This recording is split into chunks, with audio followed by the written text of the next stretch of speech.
life is like popcorn because Life is like popcorn because it's all the fun, all the way. It's popping, it's rocking.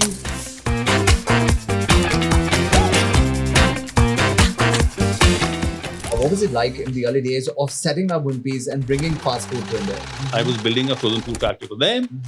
And when I did that, the person who was heading Wimpy's that time, Mr. Sidhu, who was an NRI, he picked me up from there and he said, why don't you look at joining us? And that's how Wimpy came in. What's really differentiating and setting apart a successful restaurant, these long time ones, ways, some which don't even survive months? It has to have a customer-centric approach. Sure. It has to be operationally efficient and has to be engaging to a customer. One of the watershed moments for the hospitality industry and especially the restaurant business was COVID. Are restaurants still struggling to bounce back, even after all these years? The restaurants have already bounced back to the pre-COVID levels. Right.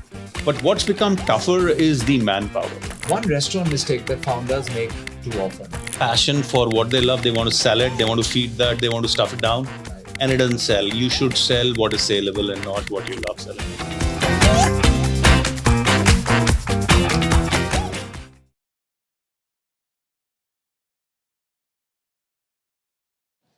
Today's conversation is going to be exceptional. I mean, not only am I talking to someone who's been a fantastic and brilliant entrepreneur, but like myself, fantastic when it comes to sales, really goes out there and hustles, has gone out there and achieved some amazing things.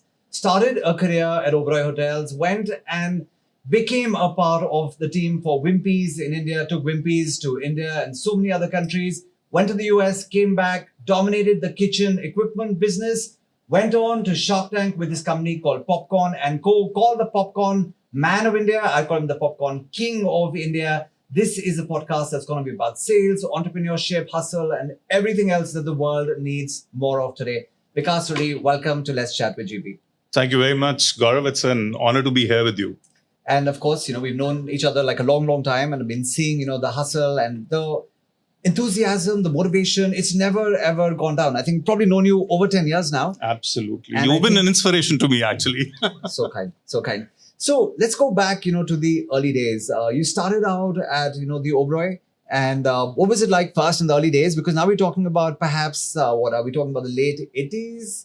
When That's right. This stint happened? Yes. So basically, I always wanted to build my career in the hospitality industry. Right. And that's how I got an opportunity to work with the Oberoi's early days. And I was a part of the initial top 10 butlers, which Vicky had handpicked for his hotel in the Oberoi, Delhi. Right. And it was a strong, kind of a interview process I had to go through, but finally got selected. And I was a part of the initial butler team at the Delhi. Very happy when I got selected.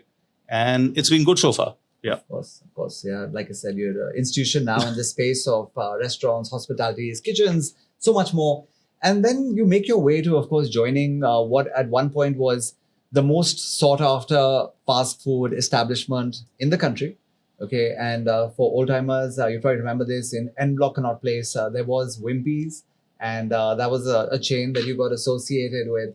What was it like in the early days of setting up Wimpy's and bringing fast food to India? So when I finished my Oberoi stint, I actually got an opportunity to work as a temp with one of the German companies called Dr. Freud's, where I worked technically for about 10 days. There was a show here. Right. We participated in the show and I was lucky enough to sell the equipment which was given to me. Sure. And that is the time when India was opening up. And when I sold all that equipment, the company offered me a job and I took on. They sent me to Germany for training. Right. And the Germany was more specific to how to produce frozen food. Right. So I went to Germany, I worked in some factories. They taught me how the frozen food is made, which were things like burger patties, ham, cheese, and all that stuff. Right. Once I came back, I was doing Wimpy as a project. I was building a frozen food factory for them. And when I did that, the person who was heading Wimpy's that time, Mr. Sidhu, who was an NRI, he picked me up from there and he said, why don't you look at joining us? And that's how Wimpy came in. Right. And you really scaled that brand. I mean, they started with one restaurant, probably went up to 30 plus. You're right. So Wimpy initially had just one small restaurant in N65 Connaught Place. It was a Right. very small restaurant, Right. about 120 seats. Yeah. But when I joined in, we built that restaurant to 400 seats. We Right. took the adjoining, one, yes, remember that, adjoining premise. Yeah. We built it to 400 seats. And it was one hell of a stint for me. I really enjoyed it. We have done phenomenal amount of sales. I remember we had 13 cash tills on the counter, and each till during the lunch had about 14 to 15 people. Right. So you can imagine what kind of numbers we were churning. And I was really happy to be part of it. And that really taught me how to build kitchens and how to get the right flow. Right. And I'm very, very glad that I was there. Just putting in context, my wife and she was at boarding school, and she used to we studied in Sinnar together, and she was on Calcutta party or Guwahati party, so they had to go to either Calcutta or Assam. The train would stop at New Delhi railway station for 90 minutes or thereabouts, and all of them would go running to Wimpy's. Okay, so they could pick up like a chicken in a bun and some chicken nuggets, get back in the train, and get back there. So that was the rage. I remember when I think it was my 16th birthday, and I'm now moved again from Sinnar to a Delhi school. And I asked my friends, what do you guys want to do? And they're like, Wimpy chalte hain lunch ke liye. Right? So it just became an institution. And you're right, when it started, I think where the Lacoste shop, is today in CP, and that's where you started. And Exactly. then eventually moved to the corner plot. Correct. And you had, the lower floors and top floors and Correct. chock-a-block packed all the time. Absolutely. And context again for fast food at the time, you had Nirulas, right? And you had Wimpy's. There was nothing else. There was nothing else. We were literally ruling the market. And as you said, so 3 of our products are very, very popular. Right. I mean, we used to go berserk making them. One was the chicken in a bun, if you remember. Of course. My That was the favorite. most sumptuous and the tastiest product. The other one was Maxi Burger, because we Indians love mutton. Right. And it had a mutton patty, and it was all grilled. Yeah. So people used to love that, and we used to sell in huge numbers. Mhm. And the third was the milkshakes.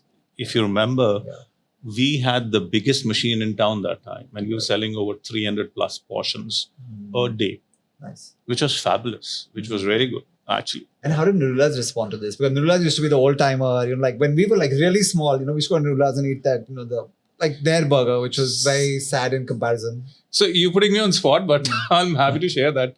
We always had this little tiff with Nirula as a brand, and I used to always call them the modern, halwais. And but we had a good share of our laugh. Right. And we were doing fairly well. I mean, our one outlet used to do so much numbers that you could easily equate with several of the other brands. So where did it go wrong for Wimpy's? Because here's a chain which said you're like the rage, people are like queued up outside. Where did it start going wrong for the brand? So again, you're putting me on a spot. So there were certain things which did not went right. And because of those simple reasons, we could not manage the business right. Sure. And they were disastrous. Had they been clamped there and then, we would have been the biggest chain. I remember the current or the last, McDonald's franchisee used to, at one point in time, wanted to sign up Wimpy and scale it very big. Yeah. But for some reason, we couldn't. Sure. Yeah. Interesting. Where was that? I think I was going through Cape Town airport, and I still saw Wimpy's, counter at the airport, and it was bringing back some fond memories. Yeah. So Wimpy still has about 102 or 104 restaurants, predominantly more strong in Africa, South Africa. But there are a lot of them coming up in UK also right now, and they're coming back because Wimpy has that nostalgic food memories of early fast food in QSR system. So it's And the coming up. mascot was from the Popeye cartoons, like Yes. the Wimpy from Popeye, right? Yes, that's right. Yeah, That's that's right. Awesome. And then, of course, you throw all of this and you say, I'm going to go to the US. And you end up in Long Island at a hot dog restaurant. Yes. So what happened was when I was done with Wimpy's, I moved to US, and I was glad to join a chain called Nathan's, which is incidentally world's biggest hot dog chain. I used to work with their $1 million plus store. This used to be in Home Depot. They used to run promotions like, $1 each for a hot dog. And it used to be a crazy number by the end of the day. Did they ever eat all you can eat promotion they would run as well? Yeah. It was fabulous. And their hot dogs are really one of the best. I mean, that's the place where I, again, really understood what a good kitchen in a QSR means. And, why less is more? Because in today's time, people want everything to be held and they want to do everything, whatever is possible to them. But I find it very, very objectionable.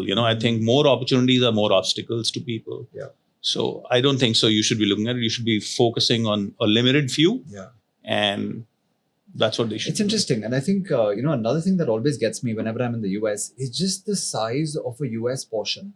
Right? When you go to order in a US restaurant, and you say, suppose, you have two people and you say, okay, let's get one dish and a side. And even the waiter is looking at you funnily, kaise khatam karoge? I mean, their portions are just like Huge. gigantic. When they say supersize, I mean, I think America is a perfect example of that as well. You said it right. Yeah. I mean, even if you look at a Coke, they won't drink less than a 650 ml Coke, which is a regular glass for them. Mm. And, it's kept in your car all day. Mm. And that's what the people do there. Yeah. But the best thing for us is, I've seen, at least what I do is when I go to US, I have food. I always share one portion with another person I'm going with. Yeah. That's the only way. Otherwise, you'll bloat. It's going to go waste for sure. And then in the US, you had a change of careers, which is kind of an offshoot to what you eventually brought to India. What happened on that side? So when I was working with Nathan's, I used to have a very old friend who used to work in the same equipment service business. And he bumped into me in one of my restaurants and he's like, what are you doing here? Why don't you join me? And I thought, why not? And he was giving me a very interesting area to work on. So my area used to be, Middle East, Russia, and APAC. Right. So I saw the opportunity of traveling this area. Because living in India, I had only been to Germany once and Right. India and Germany. Right. And here I was getting an opportunity to travel the world. And I said, why not? So I quit that and I joined them. And I really used to travel quite a lot. I mean, my travel used to be 20 to 25 days in a month. I was literally living out of a suitcase. Wow. And being in these GCC countries, Turkey, Right. Russia, Right. and Indonesia and Singapore and areas like this. Selling equipment, hardcore equipment. So notched up a lot of miles on your frequent flyer Yes, programs. United. United Diamond. So the cool part is that here is someone who started at, the Oberoi maybe when he was 18, 19, 20. Today, interestingly, has even written a book, it says The Roadmap to Opening a Successful Restaurant. And I was just going through this and I'm like, if anyone wants to get into the restaurant business, what's ye kitab pad lo? It's simple. It's 145 pages and you're done. And it's got everything. And I love how you've gone about, created like the marketing elements, the cost elements, what the food cost should be, the labor cost should be, the rental cost should be. I mean, every aspect of, opening a restaurant is actually in this. And we talk more about this book in due course as well. But what was your inspiration for actually writing this one? So honestly, it's been 40 years in the industry. I said, why not give back to the industry? And this writing a book has been there in my mind since pretty long. So I started writing. So this is a work of about 2.5 years. 2 years to write, 6 months to get it published because you had to go through that process of Correct. selecting, negotiating, and doing all that stuff. Yeah. So 2.5 years, I put it down. So this book is not a recipe to open a successful restaurant, but it's more like a restaurant guide or a guide to open a successful restaurant. Right. It has the restaurant strategy in it.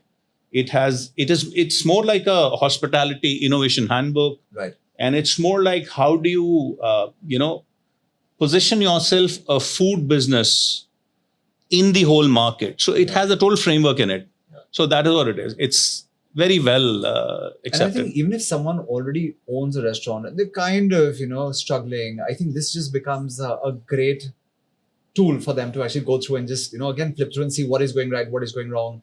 And hence you must be getting a lot of consulting opportunities now on the basis of the book as well. Absolutely, yes. I'm thrilled actually with this. Yeah. This book has opened opportunities in the coaching side of the business. Right. And coaching not only to the restaurant, but to SMEs and MSMEs also. Yep. So, because it's after all the business, how do you see, what's the topography from the top? So what's happening is that a lot of restaurants started approaching me in either using my so-called profit boosting programs, Right. or even SMEs and other companies. To give you an example, I'm currently working with a company who's building taps, faucets, working with a company which is producing those scotch tapes and packing tapes, Right. trying to help them drive profit. Fantastic. Because after all, it's the same thing. That's one. Number two is there are minute details like what kind of lighting you have to have a restaurant to sell it. The ambient and all of Yeah. the 4 categories of lighting. I mean, I'm surprised, the kind of terminology I've used, architects have, unfortunately, some of them have not even used it, and they're going through it. And this book is a very big seller, and it's become a success on Amazon. Amazon guys were in my office, wanted me to push this worldwide in terms of advertising.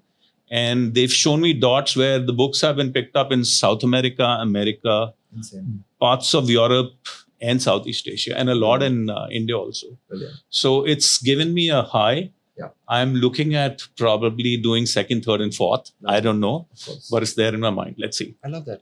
Now, you said 2 years to, of course, write it. And the publishing journey was longer. I mean, this in 6 months, which is fairly long. What was that journey like? But a lot of people, they struggle and they think, okay, self-publish, big publisher, or, kind of an in-between kind of approach. How was your journey on the publishing side of when someone writes a business book?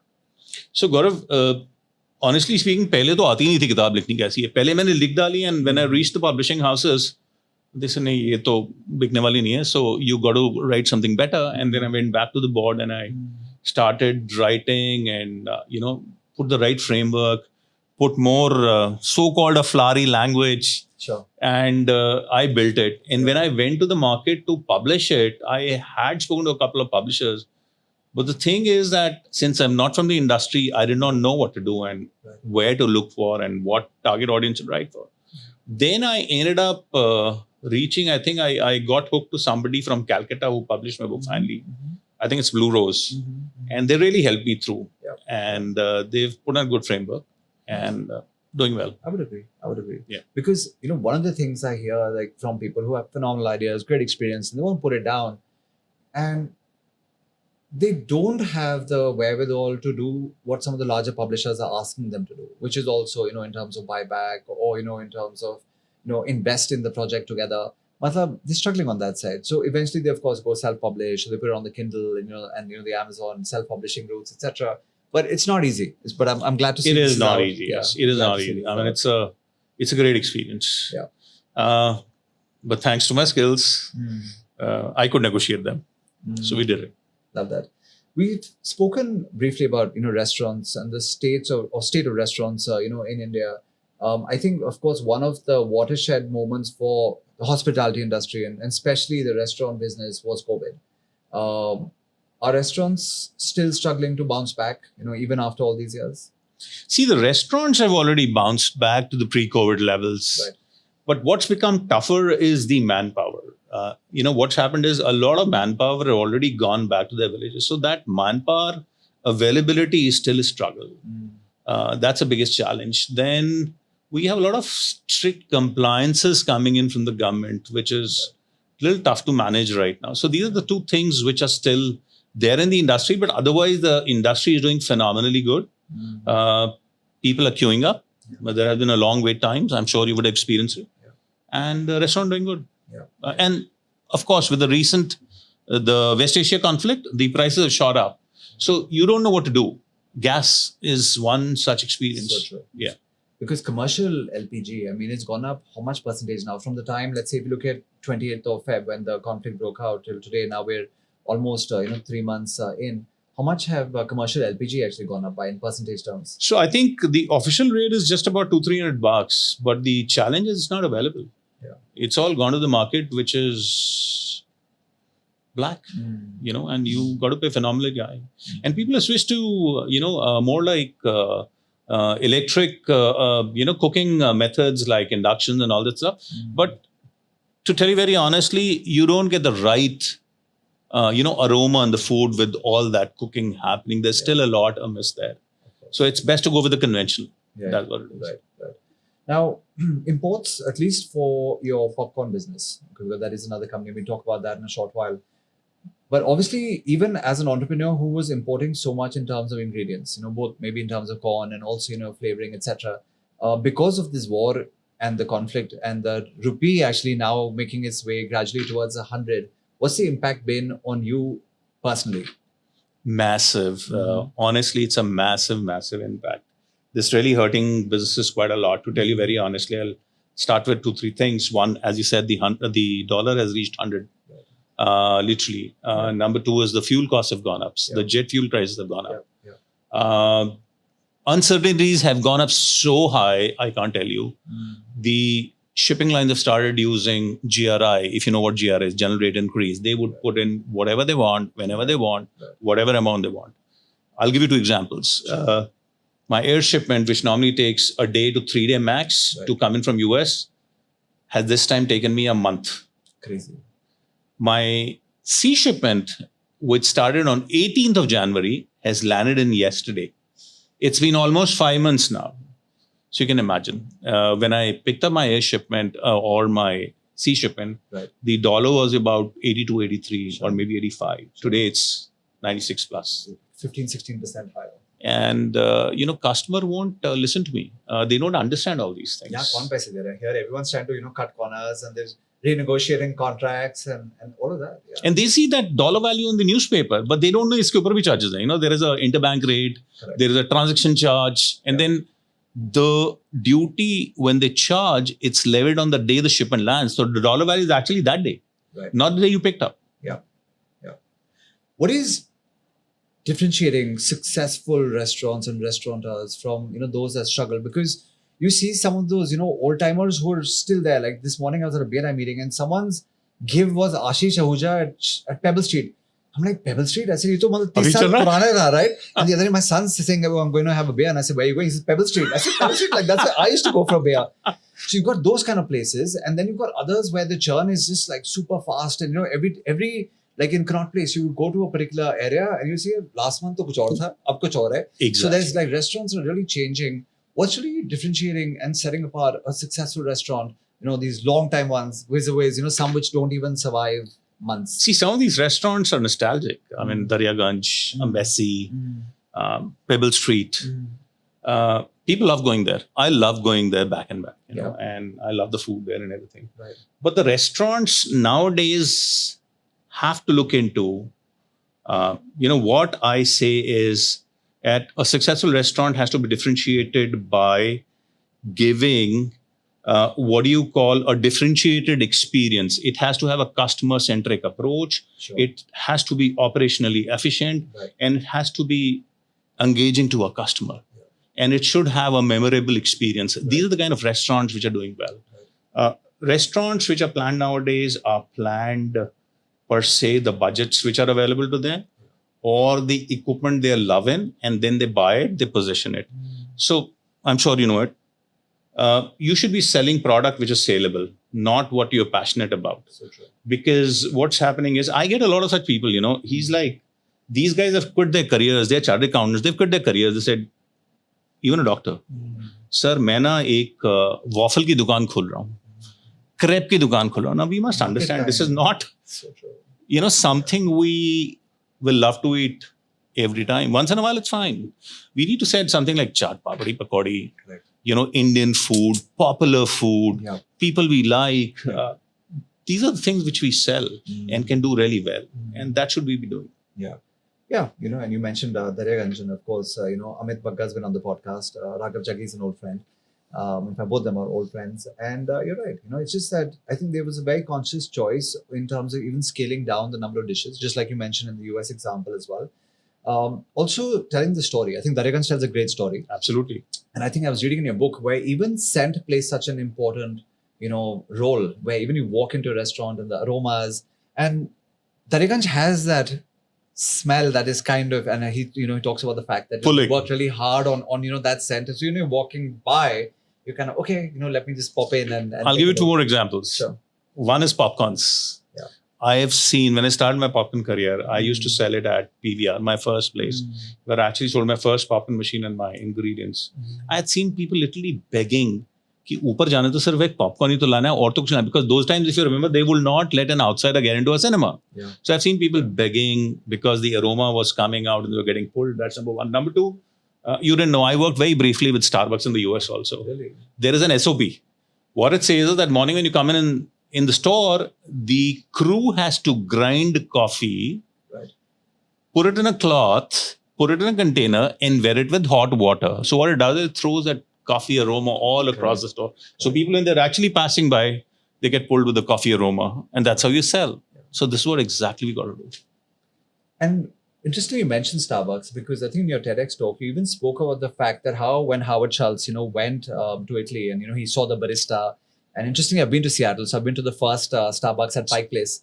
So I've actually been there and I picked up a lot of, memorabilia. In fact, all my casino winnings went in picking up memorabilia from the Pike Place store.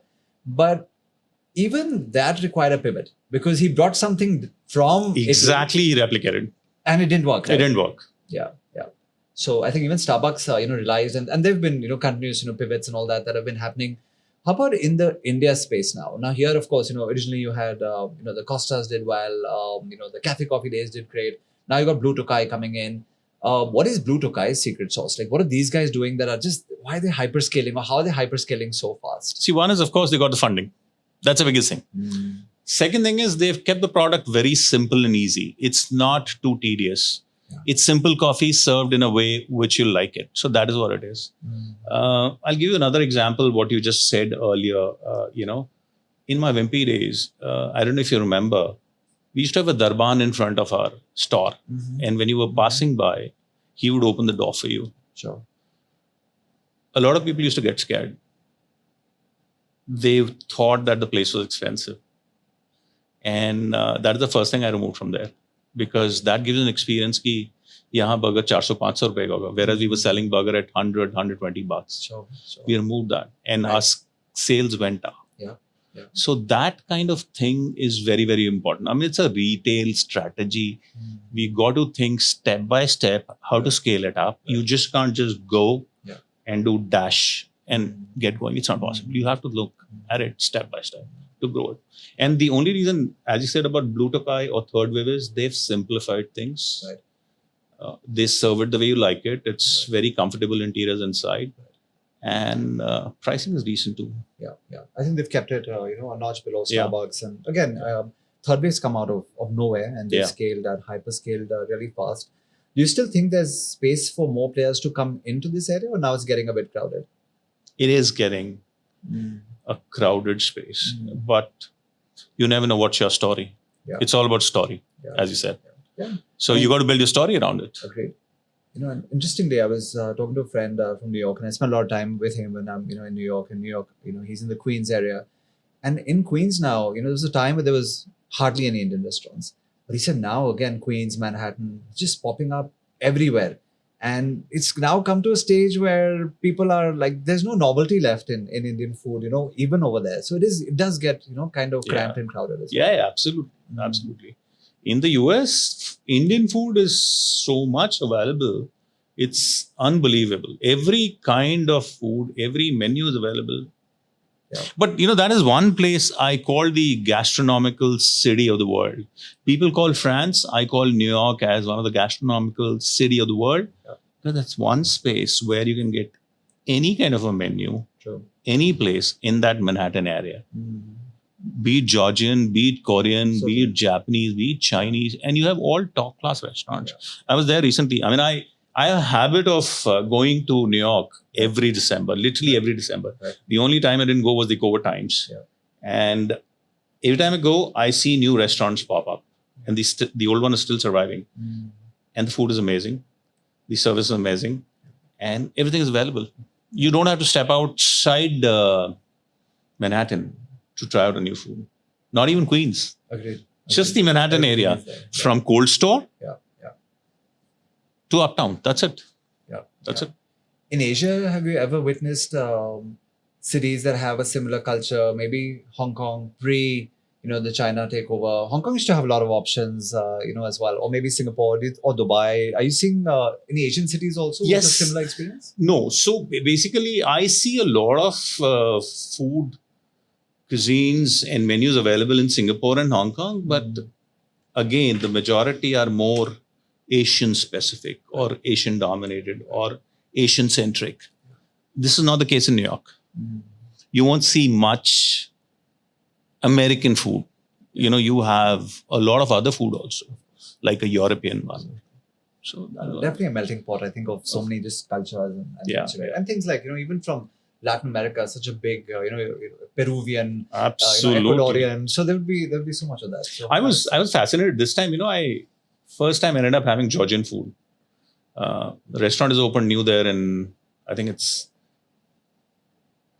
not 42nd. It's about 28 and 5th. Okay. A place called Chama Mama, serving fabulous Georgian food by Georgian people, and that food tasted so much like Indian food, and that place was packed. There was an hour plus waiting in that on a weekday. Wow. Yeah. So that's what it is. Let's talk about the popcorn piece, because you did bring up, PVR, and you started selling first popcorn machines to the PVR. Now, of course, you're back in India. India is now opening up. It's 1996, thereabouts. So we're talking about the first PVR as in PVR Priya and PVR Anupam. So as early days as that? So the first PVR is actually PVR Anupam. Yeah. So that's a place where I gave my first machine. Okay. That was in 1996. Right. And honestly, then there has been no looking back, because that became an icon, and anybody and everybody wanted to open up a multiplex would come into their site and see what it is, what's been built. Right. And they would ask them, "Ye machine kahan se liya?" And they would tell them Kitchen Rama. And then Vikas Suri ki lottery lag gayi. You know? And everybody was like, let's get that. I today have a 99.9% market share in the cinema industry when it comes to equipment, supplies, flavors, seasoning. There's no cinema in the country which we haven't done it. I mean, 99.9%. so much so that if people don't get tickets in the cities, they would call me up. Kara do yaar. Dhurandhar 2 aa rahi hai, right? Wow. So that's the kind of a space we built up. Fantastic. And also, there was another thing, focus. Yeah. I did not deviate from what I was doing. I mean, in fact, I was initially doing food service equipment, where I was building restaurants, supplying equipment. But I said, this is getting up. Focus on it. So I focused literally for a decade plus on it. I did not even touch other stuff. It would come in, I would do it very gladly, but we were focusing purely on. So today, very, very glad to tell you, as I said, in India, SAARC region, that's the percentage I hold. Amazing. Even in places like Bhutan, Sri Lanka, Nepal, for that matter, even Pakistan. You know, Amazing. that's the kind of space we hold. Fantastic. So in case you're looking for movie tickets and you can't get into that movie, now you know who to contact. Not only Gaurav Bhagat, but also, yes, on that side. So awesome, man. I love that. And hence it was, in a way, a natural extension to, you've already been doing the equipments. You obviously have access to ingredients, you travel the world and everything else. Popcorn & Co. So where did that idea then come from? I mean, I know it's a natural extension, but would love for our viewers and listeners to know that as well. We'll certainly tell you. I'm very glad to tell you. In fact, this year I'm completing my 30 years of collaboration with PVR. Amazing. So I'm just going to blast that thing out. So what had happened was how Popcorn Company started. When we used to sell it to cinemas, we realized that a lot of software was not coming into the market. And when the software doesn't come in, there's a lot of cash crunch with the cinemas happening. Right. And that particular moment, they were all sitting in with a lot of, outstanding of hours. Right. And I was feeling the sweat. I didn't know what to do. And I had a lot of stocks lying with me, because my entire sales of the season, the kernels are dependent on software. Whatever software comes in, it's... If it's a Shah Rukh Khan movie, it goes like this. Right. So by software, the movies. The movies, basically. Yeah. Correct. But the movies, yeah. So if the movie was good, it went like this. If it did not do well, it went like this. So typically, to give you an example, a good movie would give me 700-800, a ton, 2 ton, approximately kind of kernel usage. And a flat one would give me 100 kilo. So that was the variation. Damn. That was the variation. Okay. And I was sitting on a lot of stocks. I didn't know what to do. Right. So as I said, I travel very extensively to New York, and popcorn has been my passion. You didn't even know. I mean, ask my wife, she'll tell you. I went to Quebec all the way to see one particular popcorn store, how they operate, what they use, what kernels are they using, what seasoning are they using, and then came back. True passion. And as I said, I travel every year in December from 1st to 20th, literally, right, to US. My typical spots are New York, San Francisco, sure, and Cincinnati. And Cincinnati is one place where my company is and I work with them. Nice. And they put me through the grind of working in a popcorn factory for at least 5 to 7 days, depending upon the place availability in the US and the space availability. So there I literally have to pull stacks, lift stacks, dump them, make popcorns, understand. and come back. Or Cincinnati में ठंड होती है December में. It gets December Jan is I've stopped It's going to crazy. Cincinnati because it gets so cold. Yeah, it is cold. It is very cold. Yeah. Wow, interesting. So okay, again you said that you had the PVR piece, you had stocks, and hence it was a natural. Yeah, so it extension was to- natural to extension. So launch I was the sitting, so I Popcorn said, Co. why not do it? And so, as I said, I used to go to US. I said, let's start it. So I decided to start my own company, but I didn't want it to name it a kind of a brand. Right, So I kept it very generic, Popcorn and Company, so that people don't feel the heat. right. And I started it. The moment I started, so the idea has been conceiving in my mind from 17. Let's do it. Right, But right. since the business was so great, I did not have time on the other side, on the kitchen drama side. 18, I said, let's do it. Right. And we started collecting the menu, recipes, started documenting it. Let's launch it. 19, we said we'll launch it. We launched it, and this COVID hit. Luckily, we were already onboarded with Amazon. Right.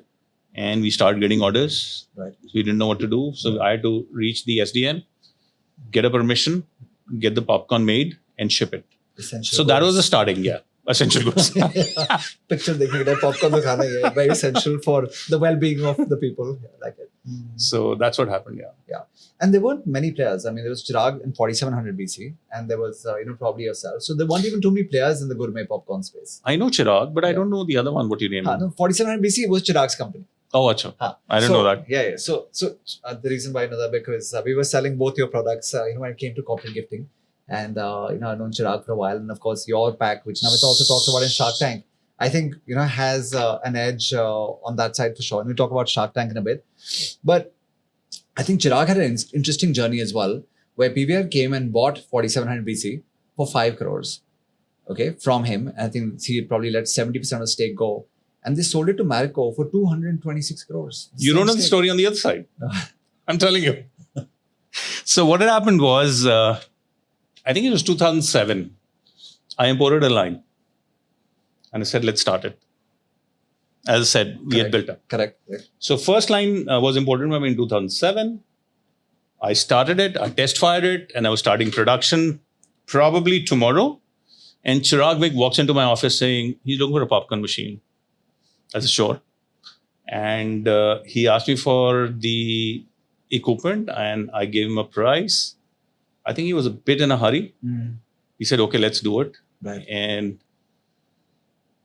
I sold it off. And I sold it off to him. And he started it. So the entire 4700 line initially was built by me, given by me, supplied by me, seasoning by me. So that's how I did it. And that's the story. Interesting. Oh, so you're the man behind Chirag, and now the success with Marico as well. Yes. Love it. Let's talk about Shark Tank because you did go on season 3 of Shark Tank, and it's an episode which I did happen to rewatch again yesterday, though I'd seen it once originally when you posted on all the BNI handles and on your social media as well. In a heartbeat, you had Namita who came in and she said, "Here's 75 lakhs."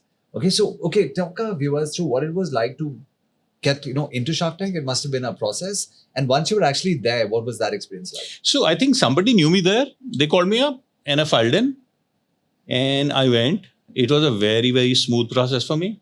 I was incidentally in US. If you remember, I said I've traveled to US every December. Right. So I got a call there. So I said, look, I'm here and I can't make it. So they said, we'll hold it. You come. So I said, I'm coming on such and such dates. No worries. You book your flight the next day. So I landed. I booked my flight the next day. I went to Mumbai. I was the last episode to be shot there. Right. I was the longest to be shot. I was inside the tank for 3.5 hours. I'm the most watched show in the history of Shark Tank with 3 million views. 3 million views. Yeah. I am the longest aired episode in the history of Shark Tank with 43 minutes. That's crazy. So this is what it is. And initially, I was finding a little crazy. I said, what am I doing here? Am I going there to get investment or what is it really? Right. But the girl, she convinced me good enough. She's like, sir, don't look at investment. Look at it as a marketing gimmick. You are on a national television. That fame will give you accolades and success and all that stuff. I said, look, do I really need it? She said, come over. I went. That's how it happened. When I was going inside, there was obviously butterflies in my stomach. I'd been to a set, but after a long, long time. Right. So my wife, coaxed me a bit. She's like, do it. I walked in, and then it's history. And in fact, the deal was signed within 5 minutes of the time I walked into the tank. Wow. But they circumvented in a way that they showed it in the end in the episode. Correct. But she had said within 5 minutes, this is the one. I said, in fact, ma'am, could you let me check with the other sharks? Right. And Piyush was interested, Right. but then for some reason, it didn't happen. Right. And Amazing. that's the story. Yeah. That's amazing. Well, normally people say that, बहुत rounds लगते हैं, 2-3 round हैं, and then there's elimination, and then finally there's like the final selection. Because I mean, they started, I think, by season 2 itself, because Raghav and Amit were also in season 2 with that. That's event. right. And I think that at that time was perhaps one of the most watched episodes as well. But they had also several rounds, and I think there was a different process being followed. Yeah. But amazing, you had like It was a piece of cake you for walked me. in, closed the deal, picked up the check, and the check came, right? The check came. I was surprised because I hear people that you don't get money, you get ghosted. It takes time. There's due diligence and all that stuff. But to my luck, I had a wonderful lady who supported me. And by the time I came back, the money was in the bank, which was amazing. I did not believe. And I said, where did this come from?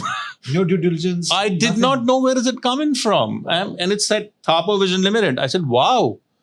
People have been BSing outside. It's not possible. And the money was sitting in my bank. Wonderful lady, great support, great mentor, a lot to learn from her.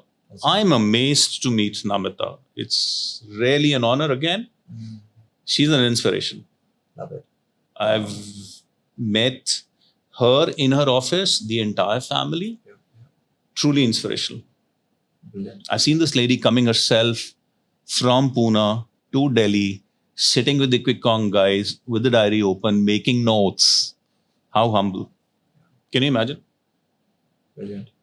Yeah. So that is sign what- of also a good, great entrepreneur for that. Great listener. Right. And which is so important. Now, one aspect which is, again, people are lining up towards, one is obviously Shark Tank and, the entire Shark Tank, culture. What is your advice to younger entrepreneurs, startup entrepreneurs? Does it make sense to, get onto forums like Shark Tank or others and let equity go early? Or do you think it makes more sense to go down the debt route and let equity go later? So I always tell, if debt is possible, do it, because you hold your company to yourself and Right. you can build it the way you want it. Because the moment an investor comes in, you got to work and dance according to him or her. So true. Fortunately, we've not been there, she's a very supporting lady. Right. But this is the route. But asking me honestly, going on a Shark Tank, yes, why not? You may not take the deal, but go there. You become a celebrity overnight. You get visible overnight. I mean, So true. to tell you very honestly, it was very funny for me. I did the Shark Tank episode, and the third day I had to go to Bangalore. The moment I landed, I had 5 people at the airport taking selfies with me. Are you the popcorn man of India? I'm like, no, we saw you at Shark Tank. I said, yeah, I am. So 99.9% market share. I think popcorn king of India. Yeah, well, the popcorn man to rewrite that article. when I go to dinner, when this episode aired, a year after I went to dinner with my family at Pandara Road, I walked into a restaurant. I had somebody saying hi and clicking. I sat down. Somebody came in, rushing to me, said hi and clicked. I had my food. I came out. Right. I had somebody saying hi and clicking. I went to the pawn shop in the corner. I had somebody. My daughters were embarrassed. They said, Dad, we are not coming with you here on. And teenage daughters or thereabouts anyway, right? So you can imagine what kind of visibility you get there. Yeah. It's a must for young entrepreneurs. As I said, you may not take a deal, but be there, show your brand to the world, right. and decide. Yeah. Why not? No, agreed. Even at Consortium, there were so many people that we saw on Shark Tank, and we said, interesting product. Let's actually have them come and pitch for again, and to getting their products into the corporate gifting industry, etc. But many of them don't have, anything to do with production right now. So they struggle. When you say, 1,000 pieces, they're like 1,000 pieces. That's going to take us 6 months. I said, but you went to Shark Tank and you said something, So there's also a bit of a disconnect I with a agree. lot of people I on agree. that side as well. I agree. And even though you said it was a long episode that they shot, like maybe 2.5 hours of footage. 3.5 hours. 3.5 hours of footage. 3 hours, 40 minutes exactly. but then they pick like a sensational point, like Shark ko chup kara diya and all that, and then they make that into such a big deal, I honestly never realized that. It was just a conversation. They just picked up that particular scene, cut it in a fashion. It looked, I shooed Piyush and I argued with somebody. I think on your subsequent podcast appearances that I was also watching a couple of, like people are really intimidated, right? Like some people who we've been on their podcast together as well. Like they were like, "Sir, humko to bada dar lag raha hai." Because I think that just became your guy. Shark ko chup kara diya. That just became like the. In fact, that was the clip I saw it first. Before even I could watch my episode, somebody sent me from the US. Here is it. So I'm like, what is this? Oh, really? This happened? I never realized. And Pierce seems like a simple guy. Oh, he's a very nice guy. Yeah. He's a very, very nice guy. And I'm sure he never took offense to. No. I've never met him, but Right. I'm sure Yeah. he won't have. It's after all the TRP, playing up for him also. Of course, for sure. Let's do a bit of a rapid fire. Then Boy, we'll that's talk scary about, again. do a bit of rapid fire, and then we get into a few more things, especially what's happening in the world of let's say quick commerce, e-commerce, because these are areas that you have a lot of interest in. I see a lot of people aspiring to get into these areas. So we'll have a chat on that as well. So maybe 20-25 questions, one word, one sentence, whatever comes to your mind. Okay, and let's get started on this one. So one restaurant chain in India that you wish that you had built. One restaurant chain I would have built. Blue Tokai. Blue Tokai. Love it. Street food or fine dining? What is your preference? Street food. Depending on the mood, but street food definitely yes. Love it. One city with the best food in India. Varanasi.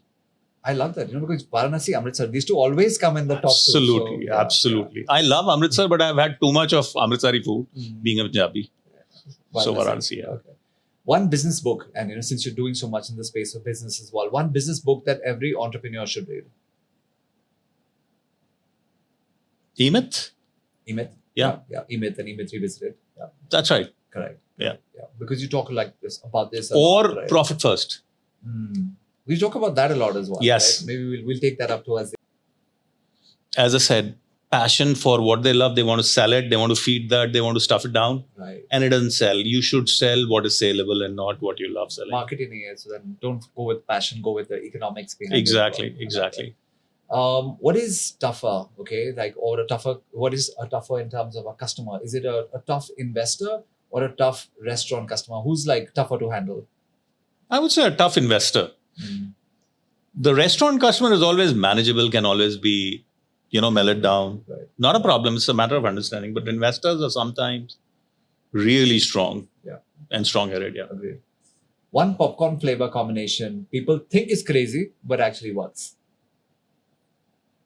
Shazwan. Okay. Shazwan is something which people think is crazy. They've never heard of being a popcorn. Right. But when they try it, they like it because it's a little spicy. Interesting. One founder that you would love to sit across from you for dinner. Definitely Namita. Though I've had lunch with her, but I'll love to sit with her again. Yeah. Okay. Love that. One thing about Vikas Suri that people assume but is most likely wrong. That's a tough one. People assume, but it's actually wrong. People assume at times that I'm not approachable. Yeah. But I'm very easily approachable. That's another thing we have in common. Yeah. Very easily. Interesting. What is one of the most overpriced things that restaurants sell? Overpriced thing which restaurants sell. Putting me on a spot. Yeah, I mean, this is we got to pick the brain of someone who is been in the industry so long. I would say momos in specialty dining. Yeah, I think momos any dining. Nirvan and I were having a conversation. See, momos. So momos is like a softie for McDonald's. They should be a crowd puller to you. Right. Yeah. Interesting. One. Okay, so in terms of higher margins, now 3 options here: coffee, popcorn, dessert. Which probably has the highest margin? Certainly popcorns. Needless to say, go up popcorn. to like 70% also. More than that, 85%. Okay. 85%. Okay. Yeah. Right. Wow. One food item that restaurants secretly love selling. Chef special. Yeah. Just package it as a chef special and people are picking it up. And that's what'll come up on special menus and all that as well. Yeah. One cuisine that you think is going to explode in India over the next 5 years. And it's not here or it's here? Either ways. Well, I would say Georgian food. I have been in love with that food ever since I've tasted last December. Right. And it's quite like Indian and yet good. So certainly. Listening in and you're from Georgia or you're Georgian descent in India, that's your opportunity. Georgian now, food. Right. Awesome. Let's talk about some of the Shark Tank stuff. So one thing founders should never do on Shark Tank. Go there without a story. Facts will tell, but stories will sell. Yeah. Have you ever watched a Shark Tank pitch and thought, man, how did that ever get funded? It's like something Many times. Unfundable. Many times. Yeah. Okay. If you were a shark, what business would you never invest in? Clothing. Okay. And clothing gets a lot of competition and stocks and returns. Yeah. And what matters more after Shark Tank? Is it the deal or the visibility? I think it's a visibility. Yeah. Namita Thapar in one word or one sentence.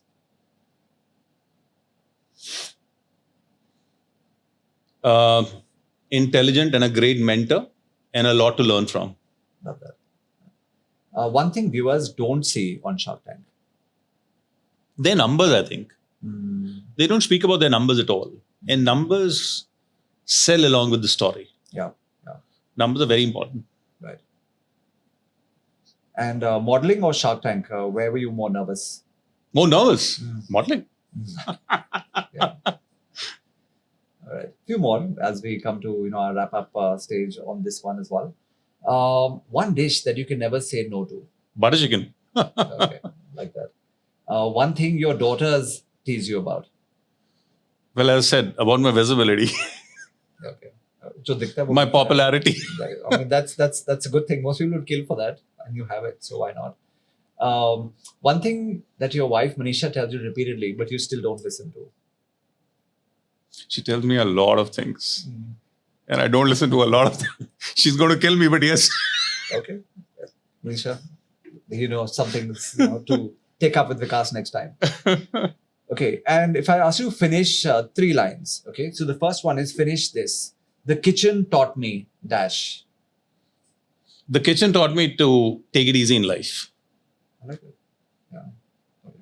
How about this one? Finish this line. Entrepreneurship is dash. Entrepreneurship is hard and it's like a war. You get up every day, you fight a war, and you hide yourself, and then get up again the next morning and start the war again. It's a continuous war. I mean, it's not so easy the way people think. Even coming from someone who is 40 years in, scaled, has kind of put on autopilot, but even yet that belief does remain. You've got to learn new things. You've been learning new things. Every person touches you, teaches you new things. I mean, you can't put it on autopilot, all these things. Every person is a different individual. So true. And the last one, finish this line. Life is like popcorn because. Life is like popcorn because it's all the fun, all the way. It's popping, it's rocking, it's taking you highs, it brings you down, it takes you high again. So it's all the love with popcorn and popcorn. That's it. Love it. Yeah. Brilliant. Super rapid fire. And like I said, there is a gift coming at the end of. Oh, really? Well. I like that. There has to be a hamper at the end of every rapid fire, right? So I like a selfie with you. That's a big gift for me. Anytime we will do that and more. And of course, it's so good to have you here. But yes, let's talk about a few more elements which are today hot on everyone's mind. One of them is the quick commerce phenomena. What are your thoughts on brands who are wanting to go on quick commerce, trying to leverage quick commerce? How difficult is quick commerce actually becoming? Because even there is so much that's happening. So thoughts on quick commerce? It's a very, very tricky and a very tough business. You don't know what's happening. It's more like a crypto. You don't know who's managing, what is managing. When will it go up? When will it come down? So you got to be very, very careful. I can suggest entrepreneurs, when you get on with it, get on with your own terms, ship them items the way you want them, and do not go with what they dictate you to do it. Right. That's a biggest killer for you. Biggest killer for you. Yeah. I'll tell you something off the records too. Yeah, and I get that. But you just see so much, and I see a lot of startups, even like some BNI members who just got onto the quick commerce bandwagon, and they're like, "Oh, a PO has come for X number of lakhs, and our turnover is going up like crazy." I'm like, you do understand there's a sale or return, right? You do understand that you're also responsible for picking up those goods once you do, if those goods haven't moved. And there's so much more that comes into play, both in quick com and e-com. And I think people just get taken, kind of in by the vanity matrix of it. Hum, us pe bech rahe hain, us pe bech rahe hain. But it's not a fairy tale story from any side, right? Yeah. They're there for their own win, not for your win. Agreed. Yeah. So true. And what about e-commerce? Better experience on e-com versus quick com for you? Personally? I have, yes, both of them. Yeah. Then you found that e-commerce was a better experience. Certainly, yes. I mean, I would honestly tell you, if I were to rate, first try and sell it on your website. That's the best. Your own website, yeah. Web store is the best. Right. Second, go to marketplaces, Amazon and Flipkart or JioMart. Right. That's a second priority. Right. Third is quick commerce. Right. And where would modern retail or pop-up shops, pop up in this entire scheme of things? How important are those also? Like the offline thing along with the online? So Gaurav, I really say modern trade and general trade is very, very important. But unfortunately, if you look at the numbers, I was reading it today. Today's Economic Times. It said that the majority of FMCG gold sold by good companies are on quick com. 60% of it. Yeah. Whatever is the total sales, 60% of it, they're selling it on quick com. So you can imagine where are we heading. People will laugh, but that's a fact. My kamwali, before she starts for the day, she called up my wife saying, ki, Didi, ye manga lena. And by the time she's there, the goods are there. Yeah. So that's the kind of world we're living in last minute, quick delivery. And it's a phenomena that abroad, people are blown away that it's actually possible. Ki 10 minute ke andar bhi kuch aa sakta hai. Right? Because abroad, it's just not there. I mean, Goras, when they come into India, they're like shell shocked. 10 minute mein saman aa raha hai. I mean, what's happening? Yeah. What's happening? But you're right, it has its pitfalls, and as long as the money is flowing and sab changa hai, but who knows, right? Exactly. What can happen in due course. I think people have to be mindful as well. Oh, yes. Yeah. I mean, you got to have so many other elements. You got to think it through. I mean, I would prefer ordering from my, Kiryana wala, because he supports me so much. Any help, any information, any stuff which is needed, he's always there. Correct. As an individual. Correct. Not as a shopkeeper, as an individual. Yeah. So I prefer ordering from there. But then the world is changing. The world is changing because people are running short of time, running around all the time, living far off. Distances is a big issue. So quick com is doing fairly well. And of course, the next generation that's coming in, our kids, for example, I'm sure they'd be much happier ordering, on a Blinkit or a Zomato rather than going absolutely. in person to a kirana store. Absolutely. So totally. Times are totally changing as well. So 40 years in entrepreneurship, dominating, so many businesses. What's next for you? What's exciting you? Where are you headed next? What are the next few years looking like? So it's a, natural progression. As I said, coaching is becoming something which is now coming in a big way to me. And though I don't have the time, but a lot of these SMEs and MSMEs are reaching out to help them in doing stuff.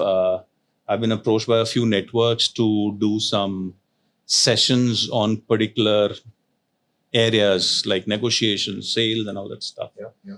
I haven't started, but I'll be happy to. I've done a couple of them informally, and it's done well. And let's see. Yeah.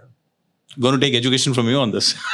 And it's not a bad idea because I always tell people that the fact is that business owners such as yourself have actually gone ahead and you walked the talk. I mean, you've already gone ahead and done this. You've established, a business, several businesses. You've gone out there and, crushed it. You have the credibility. I think there's one thing that's really lacking in the world today is trust, right? I mean, the trust deficit is off the charts. Yeah.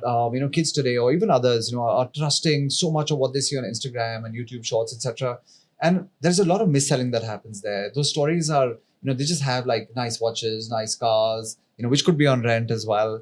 And then they go ahead and just sell, snake oil salespeople, right? Which is not the best. I agree. And so if there are genuine business owners who've done so much, and continue to do so much and continue to have that hunger and passion. I mean, wow, like when you started out, I was 10 years old, right? Just to put in context, and you're still looking, sharp, and you're driven, and the energy levels are high, and you're hustling. So I think that's what the world needs more of, right? Exactly. I think so. Yes. Love Yes. it. Yes. Love it. So again, thank you so much, for being here. Of course, I did tell you that we would have, some goodies for you. So we definitely do have, some of those. And I know you're a fan of, riding and riding instruments, as well. So we have something for you. And this is from the house of Shantanu and Nikhil. So we have, a Shantanu and Nikhil pen for you to sign. Oh some boy, checks thank with. you so much. I really love it. And then Very I have nice. some Thank of you. your formal wear. So we also have a tie and cufflinks, also from Shantanu and Nikhil. That's a party time, Gaurav. Thank you. Thank you indeed for such wonderful gifts. You're welcome. Seriously. Just, a commemorative because you were on the podcast. So we have the Let's Chat with GB mug. So Yes, your I'll Let's keep Chat it on with my- GB mug. Yes, So I'll we keep it have on my that as table. well. Yes. And we also created a very interesting, collateral. And of course, this is edition 1. But all the people who've been on the podcast, we actually went ahead and created these cards. So all there, so you'll have, so in due course, we'll have the second edition, which will have you as well. And all Okay. the people, who've actually been on. So when you have the Deeps and the Nikhil, Kamats, and all of these people. So there'll be, their picture, a bio. Excellent. When you scan the back, you actually jump onto the episode. So you can jump straight onto the episode, Beautiful. your key takeaways. So this is, of course, the first edition, but we will Super. have the second edition in which you're going to be featured as well. Definitely. But like I said, it was absolutely amazing to have Thank you you there. indeed. for sharing Thank the you. insights. Lovely gifts. And again, I'm sure viewers and listeners, you're going to love this one. Drop it in the comments in terms of your thoughts. Very different Vikas Suri. You would have seen from some of his other episodes. But I think we kept it real. We kept it, in terms of things that can help, conversational, which all podcasts, should be. And, here truly is a person who is going out there and genuinely looking at impacting his industry. So many takeaways from today in terms of how you be laser focused with your niche, and go in and how he crushed 99.9% market share in the film industry for popcorn. And of course, how he's gone ahead and built his D2C brand and so much more. I mean, this conversation could have just gone on and on and on. But Vikas does have, some commitments. And hopefully we'll have him back, in the future. So let us know what your feedback on this episode was. Let us know your thoughts. And once again, Vikas, all the best. Thank you very much. All the As I said, it was an honor being with you here. Thank you.